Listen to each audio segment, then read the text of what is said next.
যে কোনো অধ্যাপককেই লাথি মারা বা এসব করা একদম ঠিক না। আমরা এর সম্পূর্ণভাবে বিরোধী। তৃণমূল কংগ্রেস ক্ষমতায় আছে বলে চাকরি চুরি হচ্ছে, এটাই নিয়ম। যতদিন তৃণমূল কংগ্রেস ক্ষমতায় থাকবে ততদিন চাকরি চুরি হবে। আপনি বাদরকে সিংহাসনে বসাবেন আর বাদর বাদরামি করবে না, তা তো আর হতে পারে না।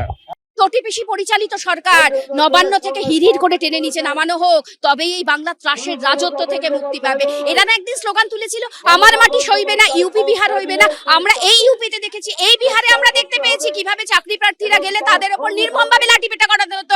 আজকে বাংলার মুখ্যমন্ত্রী কিন্তু একই নজির স্থাপন করলেন বাংলার এই মাটিতে। ছাত্র যৌবনের নাম নিয়ে, মহিলাদের কথা বলে, আমার মেয়ে কন্যাশ্রীর কথা বলে যেভাবে অমানবিকভাবে কাল নির্যাতন চালানো হলো, কণ্ঠস্বর রোধ করতে, নিজের কথা বলতে বাধা দিয়ে যেভাবে তাদের বুকে পেটে পদাঘাত করা হলো, এরপরে একটা কথাই বলা যায়, এনার জন্য বাংলার মানুষের তরফ থেকে রইল একটি শব্দ, ছি ছি, ধিক্কার ধিক্কার পশ্চিমবঙ্গ সরকার।